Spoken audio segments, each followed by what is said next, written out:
কি গো, তোমার মাইনা তো 12,000, এখানে তো 15,000 আছে। আমার মনে হয় কি বলতো, উনি ভুল করে দিয়ে দিয়েছে।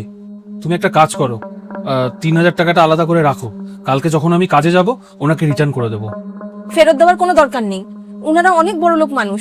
3,000 টাকা বেশি দিয়ে দিয়েছে বলে তাতে ওনাদের কিচ্ছু যাবে আসবে না, কিন্তু আমাদের অনেক কিছু যাবে আসবে।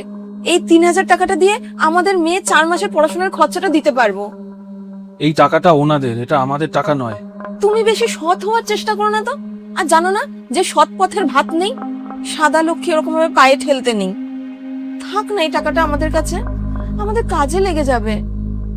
ছাড়ো না, কিন্তু দয়া করে কিন্তু কিন্তু করো না।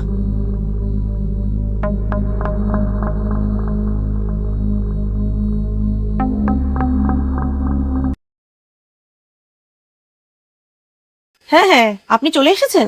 হ্যাঁ, আমি ঠিক টাইম মতো পৌঁছে যাব। ঠিক আছে ঠিক আছে। এই শিবু, গাড়িটা বার কর তাড়াতাড়ি, আমার একটু তাড়া আছে। কি হলো, বের কর গাড়িটা। আরে আশ্চর্য, তুই কি ভাবছিস দাঁড়িয়ে দাঁড়িয়ে? তাড়াতাড়ি গাড়িটা বার কর, আমার দেরি হয়ে যাচ্ছে তো। হ্যাঁ হ্যাঁ ম্যাডাম, হ্যাঁ চলুন।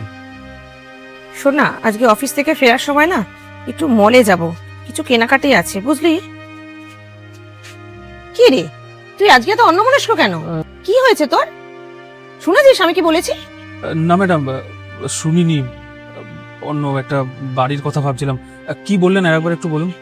আরে আমি এটাই বললাম, আজকে অফিস থেকে ফেরার পথে শপিং মলে একটু যাব, কিছু কেনাকাটি আছে। নে, এবারে আর ভাবাভাবি করিস না, চল, আমার দেরি হয়ে যাচ্ছে। হ্যাঁ।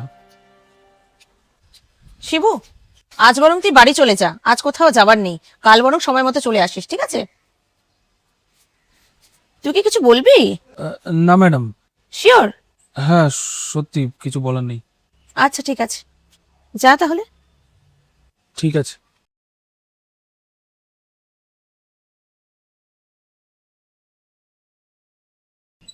ম্যাডাম, ম্যাডাম আপনার সাথে একটা জরুরি কথা ছিল।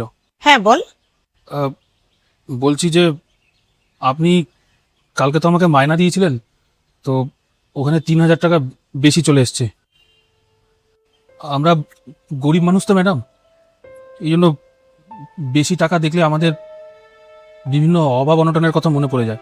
আমি ভেবেছিলাম যে এই 3,000 টাকা আমার কাছে বেশি এসে গেছে, তো আমার খরচার কিছুটা চাপ কমবে।